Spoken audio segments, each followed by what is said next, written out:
Thank you very much, David, for that introduction. Thank you to the Asian Racing Federation for inviting the task force to speak today. And lastly, thank you to the earlier speakers just from that previous plenary session who have literally set the stage for us for what I hope you will all agree is a pertinent, relevant and interesting topic facing racing today. As Stephen Wise said during the opening session yesterday, we are all at war with other sports for our customers.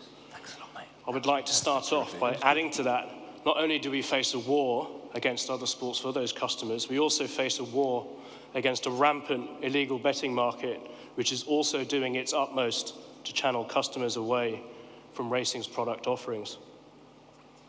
I'm here today to represent the Asian Racing Federation's Anti-Illegal Betting Task Force, as David mentioned, which is a group of 14 representatives from across the Federation who examine illegal betting on horse racing and also work to mitigate its impact on the sport.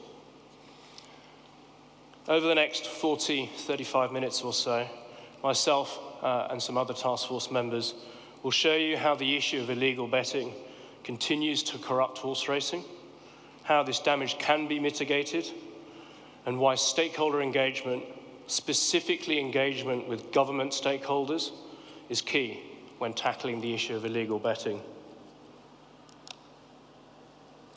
So just quickly to give some structure to the session, what I'd like to do for those of you who perhaps don't know so much about the task force is really just give you a gentle introduction to who the task force is and what it's done recently.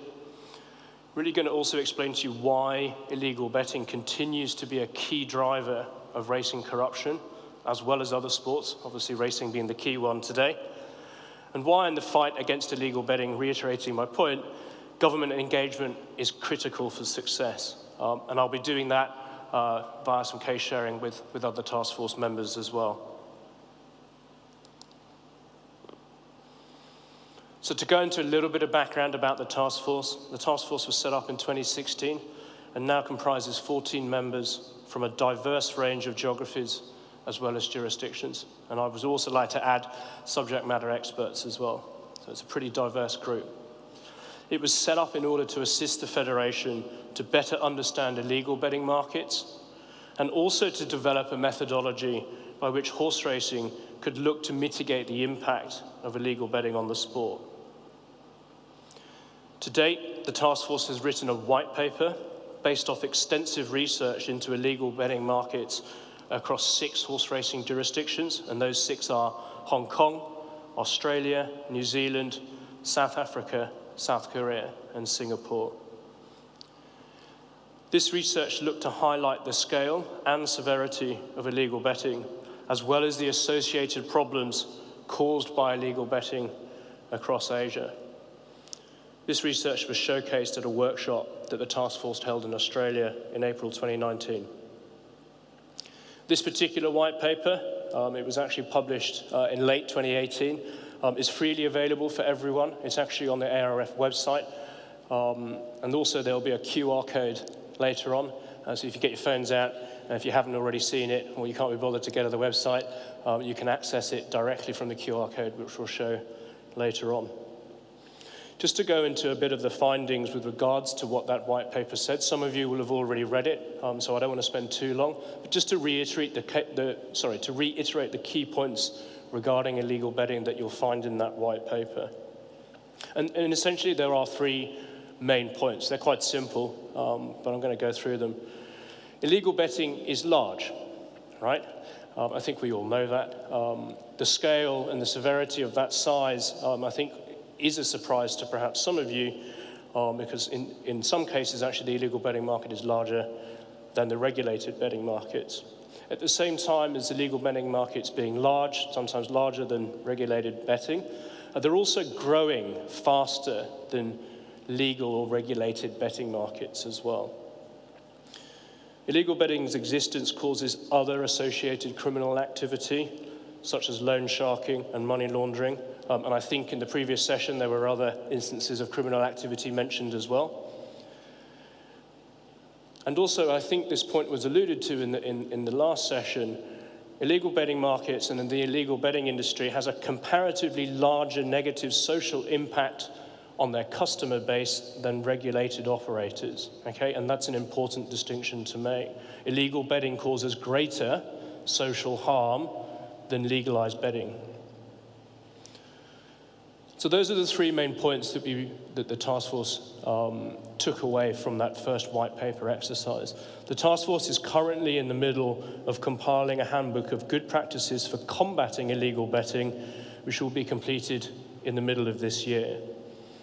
Aside from detailing the threats of illegal betting, the handbook will also examine the following in detail: legal and illegal betting market monitoring and analysis, a point that we're going to discuss a little bit later on; illegal betting market intelligence gathering; integrity investigations and law enforcement agency collaboration; external stakeholder engagement, a topic which obviously we're going to be discussing a little bit later on; and also the future threats of illegal betting and how they're going to impact the racing industry.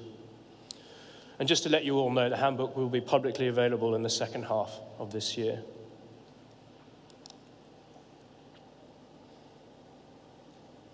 Also central to the task force work is highlighting the fact that illegal betting also drives corruption in racing, as well as other sports, chiefly because it allows the corrupter to profit from fixing a race. I think this was a key point that Jack mentioned earlier on today, and it certainly rings true from the task force perspective.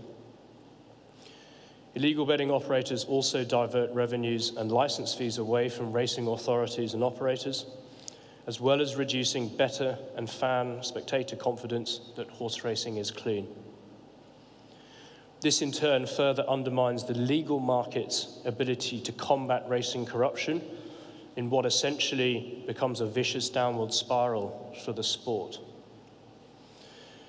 This vicious spiral could lead to a depressing scenario which the task force described in the 37th Asian Racing Conference in Seoul 2018, where legal racing and betting operators find that their markets are subsumed or taken over by unregulated betting operators. And I think we'll discuss that issue in a little bit more detail during the panel discussion. Unfortunately, this issue continues to frequently plague current Asian as well as global racing, as well as other sport. These examples that you can see on the slide behind me also showcase the growing trend for organized criminal groups to infiltrate racing in order to profit from fixing via illegal betting operators and illegal bookmakers. Organized criminal groups not only profit from fixing races and subsequently betting on the outcome of those races, they also use illegal betting as a means to create indebtedness, resulting in what I termed follow-up criminal activity or associated criminal activity, as I mentioned before, such as loan sharking and other related criminal or crimes, primarily relating to the repayment of debt, okay? And I think earlier on there were some other instances of organized criminal activity also related to sports corruption as well. Also, another point for this slide to mention is the high price that those within the sport ultimately pay for their cooperation in fixing. In almost all cases, a career-ending move for those that are caught. And I think to come to a point from the previous session, that sport is increasingly under scrutiny, and that will only become more prevalent going forward.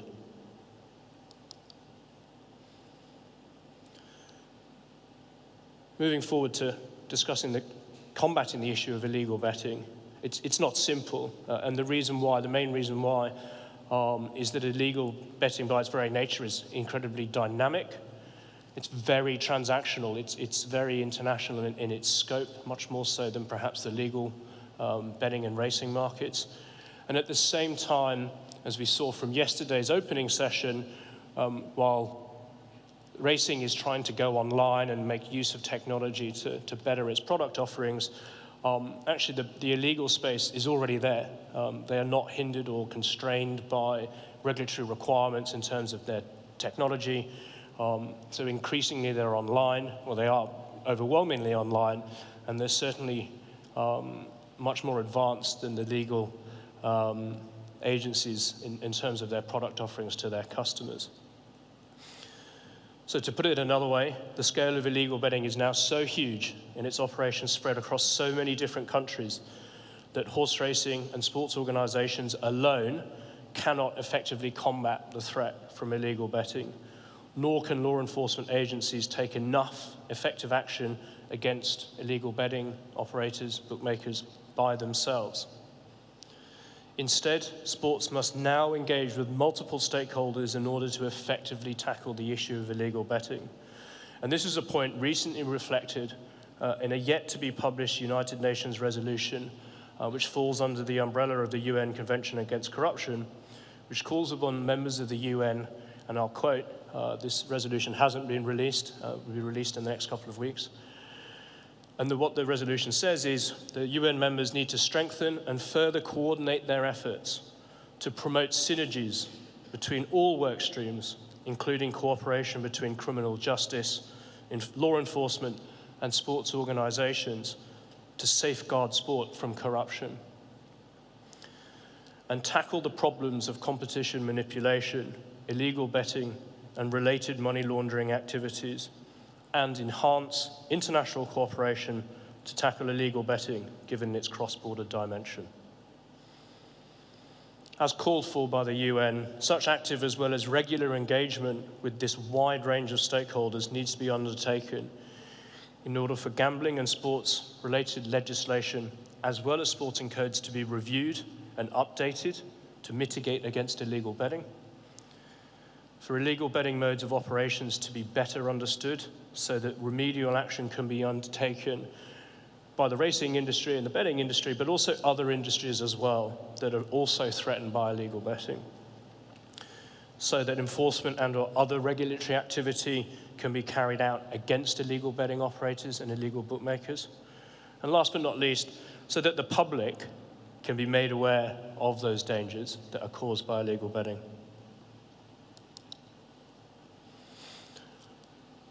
At the top of this list of stakeholders, this is government, primarily because they control and direct policy against illegal betting at a strategic level, but also can direct action against illegal betting from a tactical standpoint as well. However, getting them to hear about, understand, and support measures for racing to tackle the illegal betting problem is difficult, given the very wide and diverse range of policy priorities that they manage. Illegal betting is usually quite low on their list of issues that requires attention. From the Taskforce's experience, there are a number of broad illegal betting-related policy areas which are of interest to the government, and I'm just going to quickly go through them. It's not an exhaustive list, but hopefully it will give you some idea of what is relevant and is pertinent to the government when we talk about the issue of illegal betting. First up, potential loss of tax and or other revenue from the existence of illegal betting. Secondly, the negative social impact that the act of illegal betting, and an important point, versus regulated betting, which typically has some sort of responsible gambling policy or policies in place, has on the society in which they operate. Thirdly, the impact that illegal betting has on inducing society's youth to bet, both underage as well as illegally. Fourthly, the associated criminal activity that illegal betting causes within society, chief among these being money laundering, and as we've heard before, other instances of crime as well.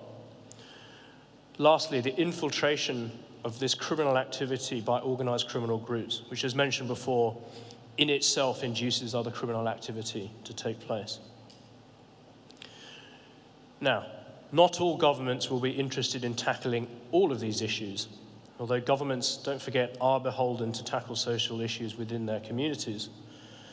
Given this, it is essential that when engaging with government on the issue of illegal betting, to show how and why illegal betting has a larger negative social impact than legalized betting, and that it causes widespread social issues. By way of example, the Hong Kong government department that is responsible for the government's gambling policies writes on their websites, and I quote, Whilst the Hong Kong government recognised that there is always a demand for gambling, the conduct of gambling activity should be authorised and regulated. This is because unregulated gambling can lead to a number of social problems: fraud, underage gambling, and loan sharking, and become a potential source of income for organised crime and criminal activities. From this, it is clear that the government are primarily concerned of the impact on illegal betting on problem gambling rates in Hong Kong, as well as the impact on Hong Kong's youth. And they're also concerned about associated criminal activity and the infiltration of organised crime into sport and betting. In other jurisdictions, these priorities might not be the same.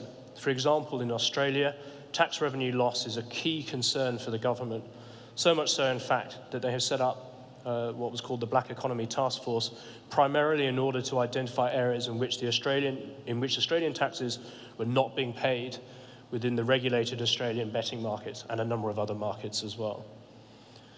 Identifying and understanding how government priorities mesh with those in racing in order to build a successful and ongoing relationship with them is just one of the many areas, or one of the many good practices for tackling the issue.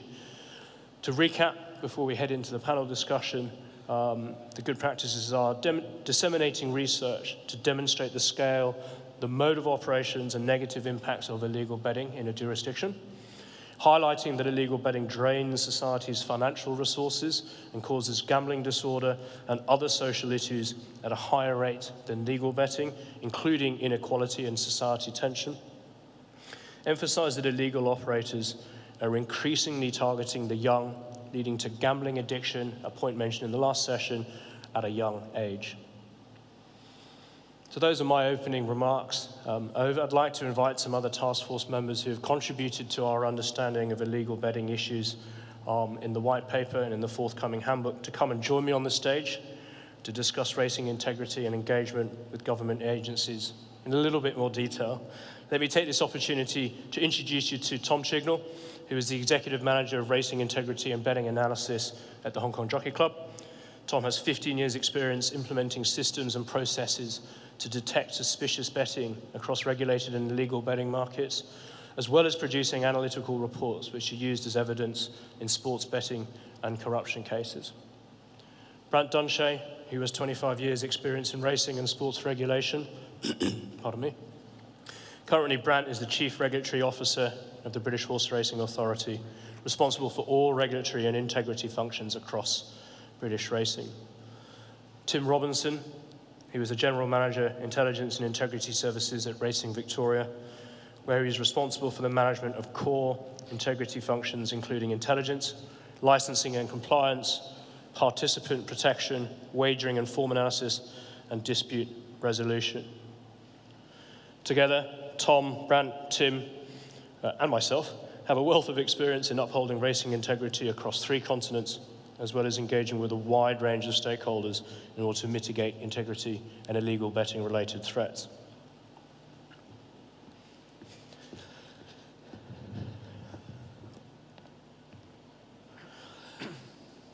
Thanks, guys, for joining.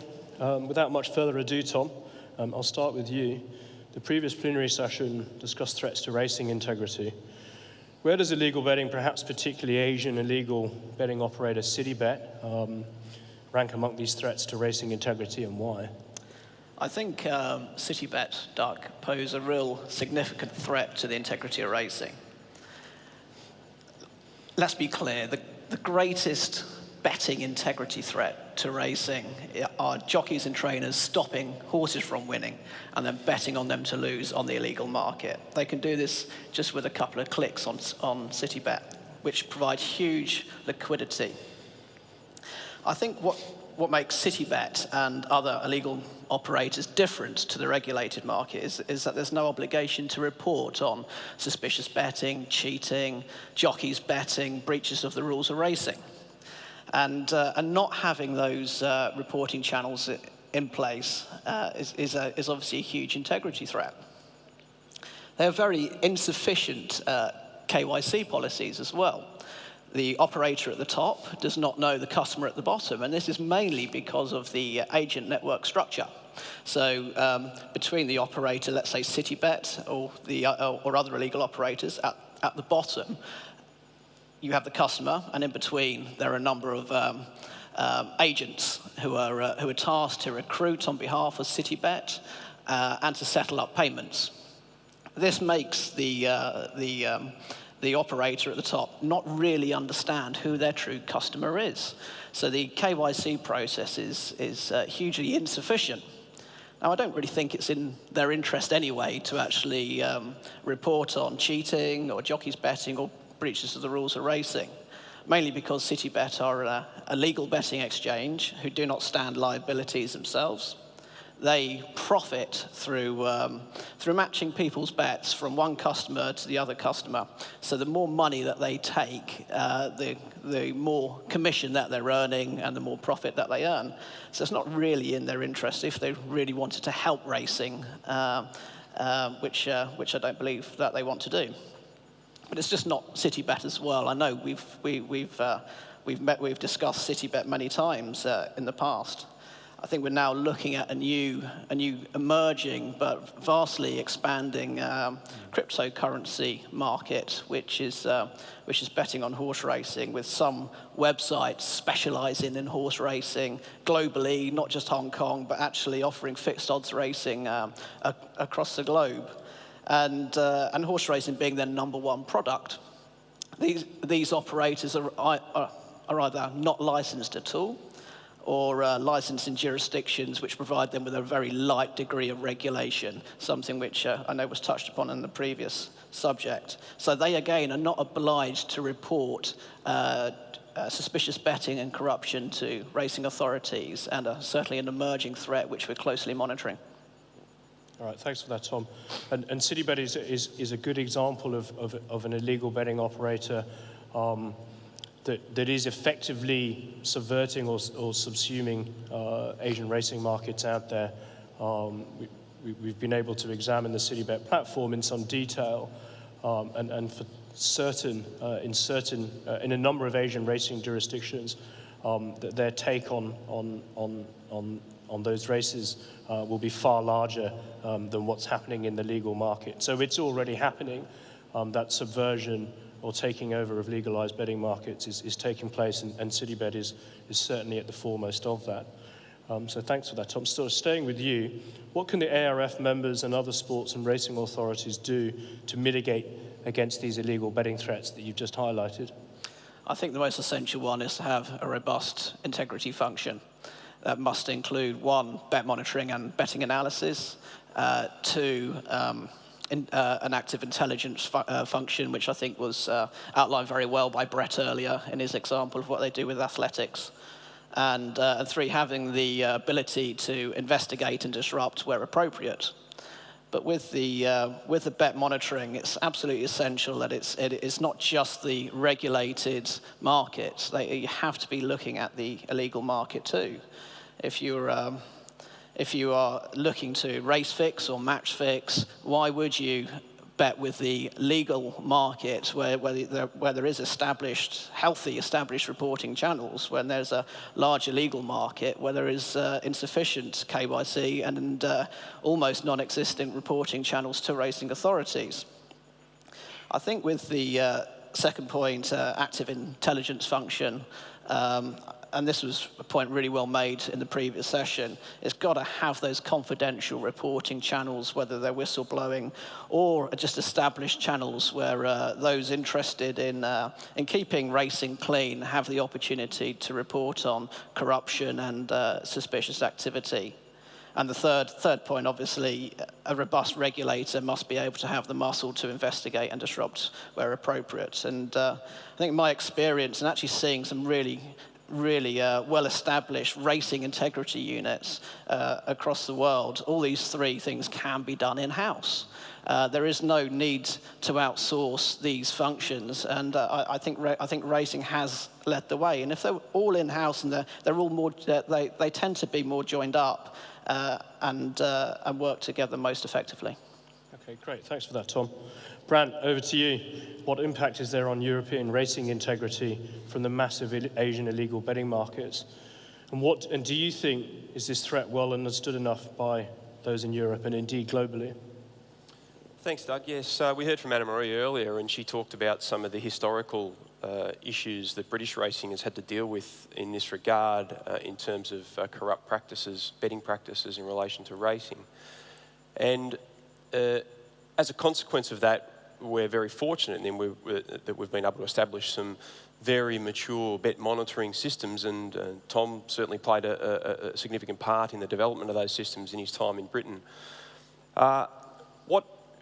What we have seen, however, has been a change over recent years where those very simple cases of corrupt practices linked with lay betting are very rarely seen now within the regulated markets.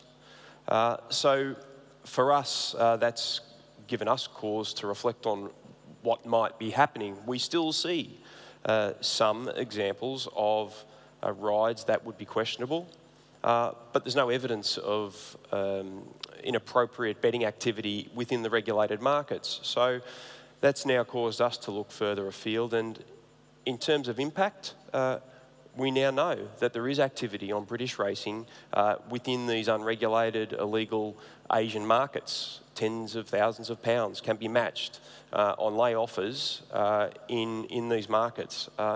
We have no access to information in relation to that. It's a significant threat for us. In terms of the second part of your question, last year I presented on some of these same issues to my colleagues within the European and Mediterranean Horse Racing Federation. And it was clear to me from that presentation that these issues aren't well understood in Europe, I don't think, in racing. And I think it's important for us globally as a sport to work together to share this message and help other racing jurisdictions understand the significant threat that this poses to the sport, and think collectively on what we can do to better get those messages through to, for example, our government and such like. Yeah. Thanks, Brant. And that leads nicely on to a question for Tim.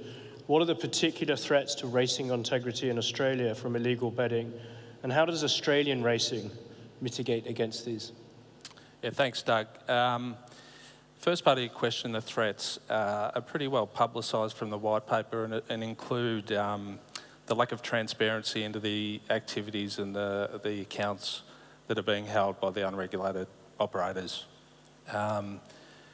There's revenue leakage, obviously, and the unregulated markets obviously attract organised crime and money laundering activities and the social implications that you've touched on previously. But how do we in Australia mitigate those threats is a really important one, and we're very fortunate in Australia because we do have some pretty robust mechanisms in place. It's not perfect, I'm not going to say it's perfect, but it's good, and it's a good platform that we're going to be able to launch from. But it essentially starts, and I want to touch a bit further on what Tom mentioned earlier about having in-house capability. And again, at Racing Victoria, we're pretty fortunate that we've got a very well-resourced integrity function. We've got an in-house intelligence capability, an investigative capability, and bet monitoring, which is really important. But I just want to expand on the intelligence function. Brett covered it really well. There's been a bit of talk about whistleblowing, but the art of being able to cultivate information from human sources is a difficult one. And if you aren't familiar with the issues that are going on in Melbourne at the moment in relation to the Lawyer X scandal, police have been heavily criticised for the way they've handled informants. So while we need to have people giving us information, we need to be able to deal with that information properly, which means you have to have IT capability and the processes and functions sitting behind it so that people have confidence to give information. But that's at the grassroots level from a racing or a sport regulatory point of view. But obviously this issue is global, it's complex, and there's not one simple answer that's going to fix it. So it needs to have a multi-agency, a multi-jurisdictional, and a multi-faceted approach. And racing, so where we sit at the grassroots, we're part of that. We need to work out how to feed information into the other agencies that are able to take action, whether it's at a state level or a federal level and international level.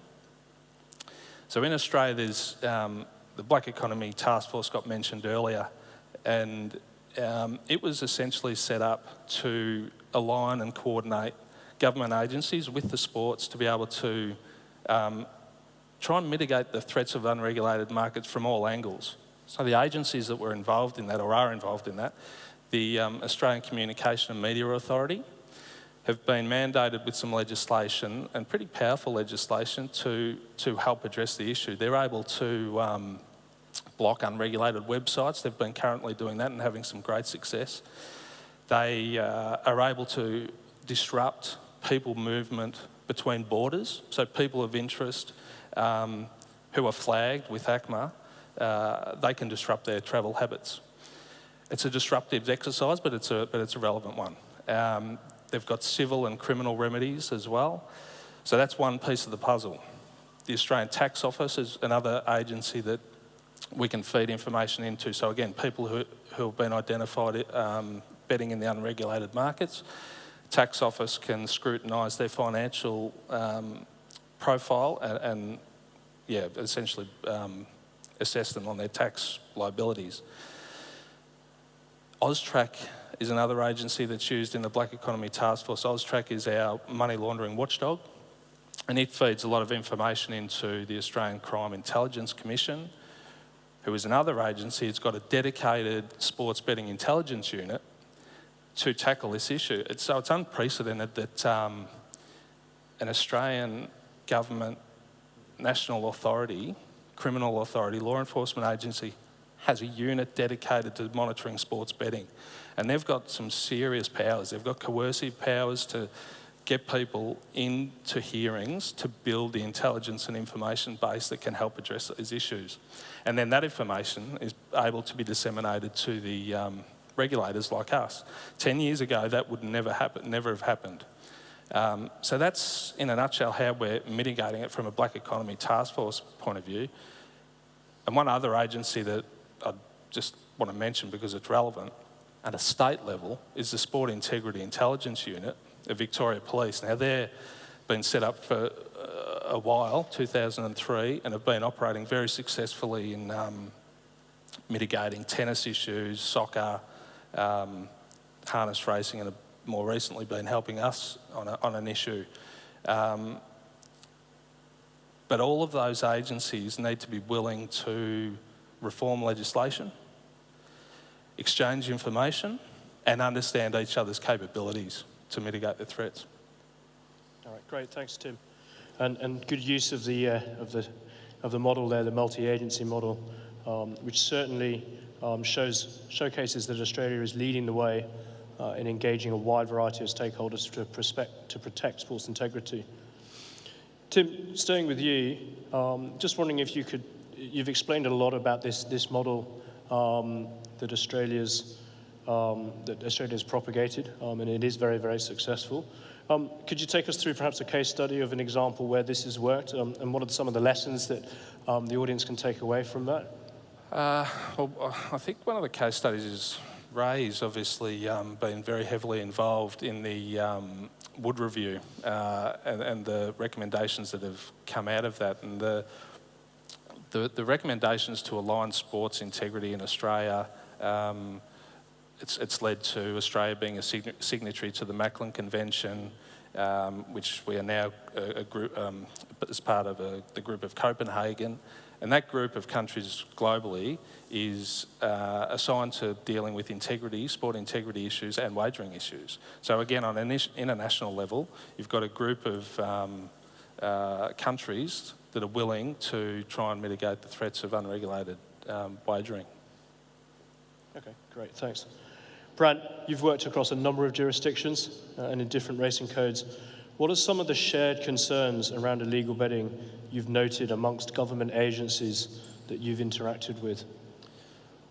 I think what we're seeing, and it's a global theme, and it is covered in the white paper, is government's significant focus on social issues and problem gambling, and certainly we believe imminently that the UK government will be launching a substantive review of gambling legislation in the UK, and whilst that's again primarily driven by social harm and problem gambling issues, for us, we see that as an incredible opportunity to lobby government, inform about the risks that these issues that we're talking about today pose to racing and other sports. So it is our intention when that review is announced that we will be making submissions that not only address the issues of problem gambling and social harm, but also working hard to identify, to highlight that connection between problem gambling and the illegal markets, which is so important, and you covered it, of course, in your presentation. So, I think in terms of key themes, clearly governments are very serious about problem gambling issues and the social harm impacts, and I think as racing regulators, that is where we need to focus our attention in terms of drawing that connection between illegal betting markets, the impacts they have in our own jurisdictions, and potential legislative reform that governments may introduce ongoing. Great, thanks, Brant. Right, as we move into the final stages of this session, first to Tom, but also to Tim and Brant as well. Could you share one simple short message about the threat from illegal betting to racing integrity, and also why engaging government agencies is critical in that fight? So Tom first. Well, I think I probably covered the threat earlier, just the ease to be able to bet on horses to lose and the lack of reporting.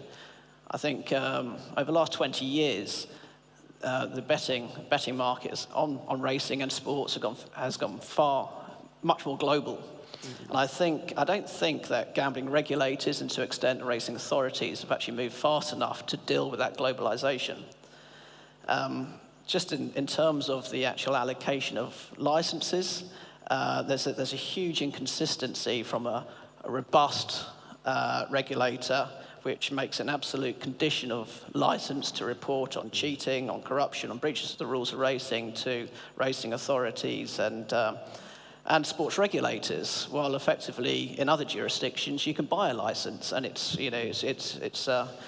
which are referred to as paper licenses, which really provide the consumer with very little protection. So if there's a dispute between betting operator and consumer, they will not get involved. But more significantly, from a racing integrity perspective, there is no obligation to report on jockeys betting, cheating and corruption to the sports regulator. All right, thanks, Tom. Tim? Yeah, I mean, from my point of view, it's a multi-agency, multifaceted, multi-jurisdictional approach that's required, because this issue is constantly evolving. Tom's mentioned cryptocurrencies. That's only going to become more prevalent. So from the grassroots level, we need to be engaging with state, federal and international bodies to address this problem. Brant? Yeah, I support that. I touched on the need to work collaboratively with government, lobby government around drawing that connection between the problem gambling issue and of course, illegal markets. And I think it's also a takeaway for me is the importance of working with our international colleagues to not only inform of these issues, but also support our colleagues we recently have entered into an arrangement with our Irish colleagues to support them in terms of providing bet monitoring services. And I think the more racing jurisdictions can work collaboratively together to address these issues, I think is a big takeaway message for me. Okay. Thanks everyone for your time. Thanks to the panel members. Just quickly to summarise before we break for lunch, there's a couple of main points from the session, which I'm going to read to you now. Due to the nature of illegal betting, racing operators have a limited ability to combat illegal betting by themselves. Stakeholder engagement with a wide range of agencies and organisations is therefore important. The messaging for each of these stakeholder engagements will be different. And relationships need to be updated and kept, what I would term, fresh on a regular basis. You need to keep talking to these stakeholders about the issues. Obviously, the most important stakeholder is the government. However, government engagement on the issue of illegal betting requires a good understanding of what some of the current triggers are within government. The understanding from the Taskforce, and I think has come out from this panel discussion as well, is if you focus on the social impact of illegal betting, then it certainly will have a resonance as you look forward, as you engage in that basis. And finally, as Tim alluded to, successful government stakeholder engagement, as can be seen in the Australian multi-agency model, it can completely change the illegal betting competitive landscape for regulated betting and racing operators. As Tim mentioned, this model has come into Australia fairly recently and certainly has had an impact on the illegal or unregulated betting space in Australia, and I think will continue to do so going forward.